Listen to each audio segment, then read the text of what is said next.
warahmatullahi wabarakatuh. Bismillah, alhamdulillah, wassalatu wassalamu ala sayyidina rasulillah wa ala alihi wa sahbihi wa wala maba'd. Para pemirsa dimana saja Anda berada, kembali kita bertemu pada sesi tanya jawab untuk tongkrongan gubuk Faidah. Para pemirsa sekalian, ada sebuah pertanyaan yang datang dari seorang sahabat yang masuk dalam mobil. Sebenarnya di pertanyaan itu begini: Assalamualaikum warahmatullahi wabarakatuh. Teman saya pinjam uang untuk daftar haji 50 juta dengan jaminan sawah atau akad gede.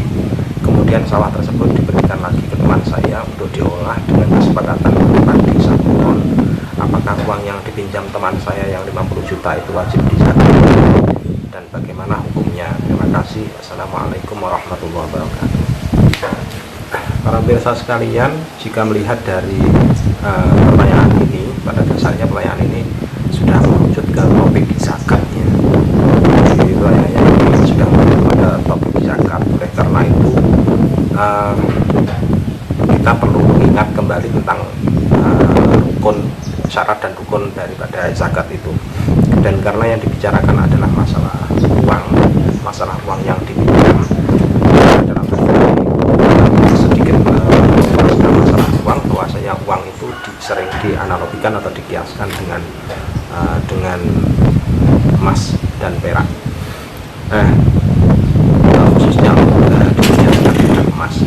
Kalau kita sudah sepakat bahwasanya uang itu dikiaskan dengan emas, maka dalam hal ini kita bisa merujuk pada keterangan yang terdapat di dalam kitab Fathul Maghrib, yang intinya ada ulasan dari Syekh Abi Suja yang menjelaskan Bismillahirrahmanirrahim. Wa amal athmanu fa syai'ani ada wa fiddah wa syara'i'u wujubi zakati ma khamsun al-Islam wal khuliyah wal milkut tam wal nisab wal haul. Artinya bahwasannya barang berharga itu ada 2 jenis. Yang pertama ada emas dan perak. Syarat wajib zakat pada keduanya ada 5, antara lain Islam, merdeka, milik sempurna, mencapai nisab dan mencapai haul. Para pemirsa sekalian yang dimana saja Anda berada, maksud dari haul itu sudah pasti adalah 1 tahun. Maksud dari nisab itu kalau dalam emas dan perak berarti ketentuannya harus mencapai nilai 85 gram atau yang senilai dengan 85 gram. Kalau bicara masalah yang senilai dengan 85 gram, maka kemungkinan besar harganya itu mencapai untuk saat ini mungkin mencapai sekitar 68 juta ya, 68.857, ada katakanlah 69 juta. Nah, jadi angka 69 juta itu merupakan nisabnya emas untuk saat ini. Nah, para pemirsa sekalian, di mana saja Anda berada, kalau melihat dari jumlah uangnya sebanyak 50 juta, maka itu berarti masih di bawahnya nisab. Jadi masih di bawahnya nisab. Kalau untuk itu maka tidak perlu dikeluarkan zakatnya. Nah, para pemirsa sekalian, di mana saja Anda berada, yang perlu kita bahas adalah bagaimana kalau misalkan uangnya itu mencapai nisab, katakanlah lebih dari 69 juta. Kalau lebih dari 69 juta maka hukumnya menjadi wajib zakat. Zakatnya berapa? Zakatnya 2,5% dari jumlah uang yang ada. Dan siapa yang mengeluarkan? Nah, ini pertanyaannya. Siapa yang mengeluarkan? Para kita sekalian di mana saja Anda berada, inti utama dari akad gade itu sebenarnya adalah hakikatnya itu adalah jual beli. Itu kalau misalkan ada wasilah barang, jadi hakikatnya itu jual beli. Kalau hakikatnya jual beli, maka hukumnya untuk orang yang memiliki tanah yang asal, yang kemudian tanah itu digadaikan, maka orangnya itu tidak wajib mengeluarkan. Orangnya itu ibaratnya kayak menjual. Nah, terus sementara orang yang menerima gade itu ibaratnya adalah yang membeli. Jadi ibaratnya yang beli. Makanya kemudian ada istilah gade itu kalau dalam mazhab lain itu seringkali diartikan dengan istilah bil wafat.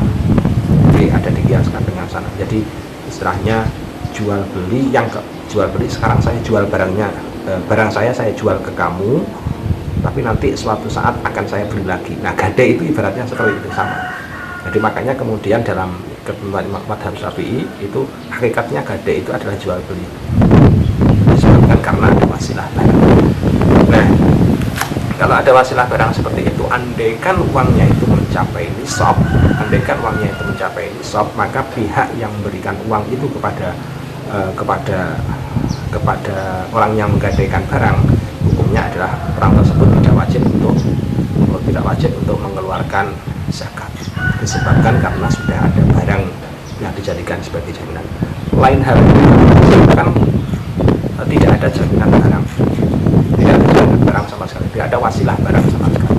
Maka kalau tidak ada wasilah barang sama sekali, ketika seseorang memberikan uang kepada orang lain, maka hakikat uang itu masih merupakan milik dari orang yang menyerahkan, jadi orang yang menghutangi.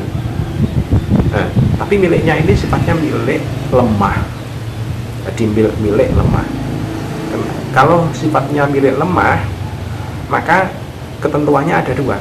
Dalam madhab Syafi'i ketentuannya ada dua. Yang pertama, ketentuannya adalah andaikan uang itu bisa dijamin kembali dalam waktu 1 tahun itu atau 1 haul, maka hukumnya adalah ketika uang itu kembali, maka hukumnya menjadi wajib untuk dikeluarkan zakatnya. Tapi kalau misalkan tidak bisa dijamin bahwasanya dalam 1 tahun itu uang itu kembali, maka hukumnya tidak wajib untuk mengeluarkan zakatnya. Nah, ini yang penting. Jadi keberadaan wasilah barang itu menjadi sebuah perantara. Para pemirsa di mana saja Anda berada, lantas bagaimana kalau misalkan seperti di pertanyaan itu ada sebuah syarat, yaitu bahwasanya barangnya itu diberikan kepada pemilik asal, terus kemudian disyaratkan dia menyerahkan padi sebanyak 1 ton. Dan bagaimana menyerahkan padi tersebut? Jika dilihat dari prinsip gade karena bisa diartikan satu sebagai jual beli, yang kedua bisa diartikan sebagai akad wasiqah terhadap utang. Jadi karena melihat hal ini, maka dua-duanya dipertimbangkan. Jadi jual beli sama utang piutang. Nah, karena ada unsur utang piutang, maka dalam segi kehati-hatian, maka tidak boleh untuk menarik suatu kemanfaatan. Kalau misalkan ditarik suatu kemanfaatan, maka hukum kemanfaatan itu sama dihukumi sebagai qardun jaro naf'an, sehingga kemudian diputus sebagai riba. Demikian, semoga jawaban singkat ini bermanfaat buat kita semua. Kurang lebihnya mohon maaf. Assalamualaikum warahmatullahi wabarakatuh.